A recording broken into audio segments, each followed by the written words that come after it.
Hello and welcome to Analysis with me, Oyi Adekunle. Barely a week after their resignation from service, President Muhammadu Buhari has forwarded the names of the immediate past service chiefs to the Senate for confirmation as non-career ambassadors. They are the former Chief of Defense Staff, Gabriel Olonishakin, former Chief of Army Staff, Tukur Buratai, former Chief of Air Staff Ibok Eteibas, and former Chief of Naval Staff Abubakar Sadiq, as well as former Chief of Defense Intelligence Air Vice Marshal Mohammed Usman. The presidency, while justifying the ambassadorial nomination, says it is a reward for hard work and exceptional sacrifice. Now, this development is one that has drawn reactions from several Nigerians, with many calling on the National Assembly to reject the nominations. But let's now get the position of an international affairs analyst on this. Achike Chude joins us now via Skype from another part of Lagos. Achike, thank you very much for joining us on the program. Now, what do you make of the nomination? Were you surprised when you heard about it? Maybe a little. Because of the nature and character of the people and the background, especially the backgrounds of the people, the background of the people that were being nominated for, ambassadorships. Most especially because it is essentially all of the service chiefs that pleased the president. In terms of his decision to appoint them. And that goes to the heart of the fact that a lot of us have been saying that the president eventually changed the service chiefs, not because he felt that they were doing a bad job with regards to the insurgency, but because he bowed to public pressure. So in that, the president's view about the abilities of the service chiefs and that of the Nigerian public is completely, is diametrically opposed. The president, and from what you read out, that the appointments or the nominations of these people is fitting reward to the hard work they have put in trying to make the Nigerian state safe. Of course, it is debatable whether they have made the Nigerian state safe. So I am surprised because it is unprecedented, it is unparalleled that this number of service chiefs, all at one fell swoop, will make the presidential nomination for ambassadors. Of course, under the military dispensation, we would expect that, but then the military tended to respect the structure of the Ministry of External Affairs with regards to appointing career diplomats to as ambassadors. But obviously, this seems to have changed. Occasionally, they appointed one of their own, but I think they respected the fact that the position of an ambassador of a country, is a very unique one that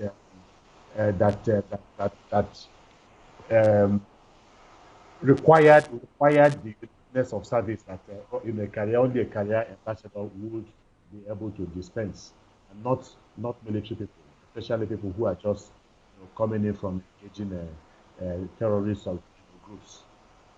And some people have said that it's a way by which the president is trying to compensate the ex-service chiefs. Some people have also said the president is trying to shield the former military officials from possible persecution, especially by the International Court of Justice. Already, we know the allegations. The Lekki tollgate incident is still very fresh. There's also the alleged killing of Shiites back in 2015. So what exactly is your thought on that? What do you think could have prompted the president's decision? Well, I do not think these speculations are far off the mark. First of all, the government itself has acknowledged the fact that this is a fitting reward to the service they gave the nation. The president is obviously happy with their performance in the war against the terrorists. People have been calling for the president to dispense with their services for a very long time now, and didn't understand why, in spite of what is going on with the insurgency, it has been on the upswing for quite some time now. Many people have lost their lives, and they have continued to attack even military formations, unchecked. So that the president brought them back could only be as a result of the need to compensate them for what he seems or to have defined as a job well done. Then the other one is also possible. The fact that every single one of them, the service chiefs, have been, penciled down for ambassadorial position is perhaps indicative of a possible attempt to want to shield them, especially for now in the short term from possible prosecution. Of course, we all know from feelers we are getting from the International Criminal Court that the situation in Nigeria is under investigation, especially with regards to the killing of the Shiites and then what happened at the Lekki Atoll. They have made it very, very clear that it's under investigation. A lot of Nigerians have also written to them asking that they be investigated. And Buratai, not too long ago, before the president removed him, he was saying while addressing the military formation that he had nothing to fear, that they should continue to do their work, and there was nothing to worry about from the International Criminal Court. So if it is about maybe the immediate term, trying to shield them, yes, perhaps that could be a possibility. I don't know. I'm not in the mind of the president, so there's a possibility. But beyond that, is the fact that in the long term he will not be able to continue to shield these people. Eventually, they are going to step down, or they are going to run their course as ambassadors, and then the International Criminal Court can still decide to, if they are still interested in them, they can still decide to go after them. But let's face it now, Achike. Let's just say if the ex-service chiefs are confirmed as ambassadors now, how do you think they'll perform? Do you think they have what it takes to be ambassadors? That's why I expressed my surprise at the initial stage. But you know that Nigerian foreign policy, a lot of foreign policy experts have been lamenting the fact that Nigeria no longer has a very rigorous and robust foreign relations policy, and they have been talking about the need to look at again holistically our foreign relation policies with regards to Nigeria's engagement with the modern world. So um, it has not for quite some time now. We have not been doing well at that level, and for the president to also appoint military personnel for look, the position of an ambassador of to a country representing a country like Nigeria is one that is very delicate and very sensitive, and that is why it is usually left in the hands of career officers. These are definitely not career officers; they are military men, and their temperament, is opposed to the temperament of a normal, typical, diplomat. And so I don't see them exactly fitting. It is like having square pegs in round holes. That is the way I see it. And how does this project Nigeria to the global community? I don't really think he speaks so well. Though of course, ultimately, you know that they enjoy the pleasure of the president, and so if the president appoints him, it is because he's in a position and he has the power and the constitutional mandate to so appoint. But like I said, the job of an ambassador is not something that you reserve for just every run-of-the-mill person, no matter how highly placed that person may be. It is something that is attended with the usual diplomatic nuances. These are people that have been trained in the art of diplomacy. And I think it might not exactly go down too well. It depends on where they are posted, but whichever place they are posted, they do not have the requisite training that the position of an ambassador would normally require for such people to be given these important responsibilities. And what would be your own advice now to the National Assembly, knowing that they are the ones who still have the powers to confirm these men as ambassadors? Well, when it comes to approving appointments from the president, of course, it is always good to have an assembly that wants to cooperate, that cooperates with the president because it makes things easier. But this assembly has also shown its inability to be thorough and vigorous in screening people that are brought before them. Of course, we remember the last screening of ministers and the incidences of, bow and go, without any thorough examination of their credentials and their suitability for the positions that they are being given. So if we're looking at antecedents, I do not place too much confidence in the ability of the National Assembly to properly grill these service chiefs. Perhaps they might have a problem because the service chief, the assembly people have not been very happy with the work that they have done as security, personnel in service of the nation. If you remember, they have had calls several times to invite them to the National Assembly because of the growing security, threat in the country, and they also invited the president because the service chiefs were not doing well. And they have long been calling for these, men to be dispensed with because they felt that they were not, fulfilling, carrying out their responsibilities properly. So if there's going to be any friction, perhaps it might be from that perspective. So it depends on how much of the work that the president puts in to try to push his nomination through. And very quickly now, Achike, I just want to get your opinion on this as well. Now, what do you make of calls for the ex-military officials to be tried by the International Criminal Court? Some people have said, no, they can't be tried by external forces. If at all we're going to try the former service chiefs, it should be here in Nigeria. What exactly do you make of those calls? Well, it depends. Of course, I think the International Criminal Court has some level of jurisdiction over what is going on in the country, especially when you are talking about gross abuse of human rights. In fact, that is what gives the international body and perhaps other countries, gives them a leeway to interfere in the affairs of other countries. When there is a gross violation of human rights, then at that particular point in time, you cannot really claim immunity and then oppress your people. What we know is that over 300 people, Shiites, for instance, were murdered in one day, in one fell swoop, because they had an altercation with, the convoy of the former chief of army staff, and it was such a gruesome, act by the Nigerian army that necessitated investigation. But unfortunately, the federal government is the one that should investigate this situation. But the federal government is a party in this particular matter. The position that the federal government has taken, even the Lekki toll gate shooting. And so under international law, for instance, when a country shows inability to prosecute some level of gross abuse of human rights, then the international community, especially through the platform of the International Criminal Court, I think has some leeway to get involved in that process.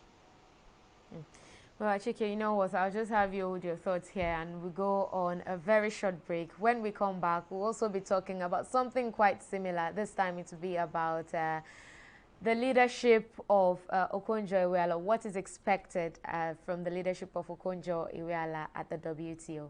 We'll take a short break here and we'll be right back. Don't go away.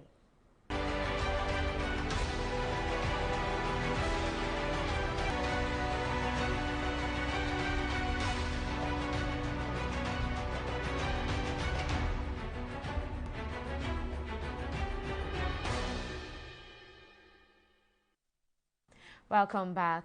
Now, all is set for Nigeria's former finance minister, Ngozi Okonjo-Iweala, to take up a new role as the Director General of the World Trade Organization. After withstanding opposition, particularly from the Donald Trump administration in the U.S., Okonjo-Iweala has now received new President Joe Biden's backing following the withdrawal of the only other candidate. Now, it is safe to say that Okonjo-Iweala has successfully weathered all the storms and she's poised to become the first woman and the first African to lead the WTO in its 25-year history. Now, I still have Achike Chude, who is an international affairs analyst, with me on the program to discuss this. Thank you, Achike, for staying with us on the program. Now, how significant is Okonjo-Iweala's emergence for Nigeria and Africa as a whole? Very significant, and just like you said, significant for Nigeria and for Africa. I think it's a wonderful situation. Like you said, she weathered the storm of opposition, especially from the United States. But this is somebody that has had the support of over 70 members of the World Trade Organization. And so, so Okonjo-Iweala is somebody that is going to take office with the active support of most of the members. And that obviously is a wonderful thing. As for Africa, a lot of opportunities will open up. Of course, charity, they say, begins at home. Okonjo-Iweala knows where she's coming from. She's an African, she's a Nigerian, and she also knows that Africa has been at the receiving end of most of the international agreements under the WTO. And I believe that one of the things that she is going to do is to try to redress some of the injustices that the African continent has faced as a result, of that, and then ensure that African countries are represented in most of the things that will be done going forward at the level of the WTO. Now, I also want to know, what do you think will be our biggest challenge? For instance, we already know what's happening between China and the United States, the lingering trade crisis and all of that. So do you think that Okonjo-Iweala will be able to bring China and the U.S. Together now to the table? Do you think this will be a big challenge for her? I think she has to. I think she has to, because it is suspected that it is the lingering, or it was the lingering unresolvable trade dispute between United States and China, the biggest economies in the world, that led to the resignation of the former head of the WTO.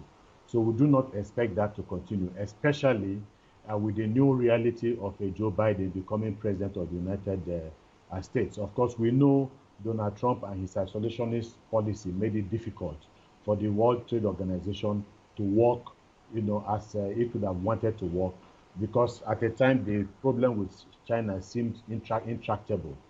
So, of course, the issue of the adjudication process at the WTO is going to be much easier, and the trade dispute, and I believe between both countries, I think Okonjo-Iweala will have to wade into it. And if there's somebody that I know that has what it takes, all the requisite qualities to be able to do that, she is the one. She is a very firm person when it comes to issues of principles. And at the same time, she is also an extremely pleasant, personable, and diplomatic person, and will know how to work within, to foster a healthy, multilateral approach to the issues and situation of the World Trade Organization. Of course, her major challenges, apart from even the trade dispute, which has to be resolved one way or the other, is the fact that she had said that she's expected to look into the COVID-19 pandemic and the effect it has had on the global economy, and then generally try to see, how to improve on the very negative economic downturn that the world has been experiencing globally. So these are the two major challenges that she will have to confront.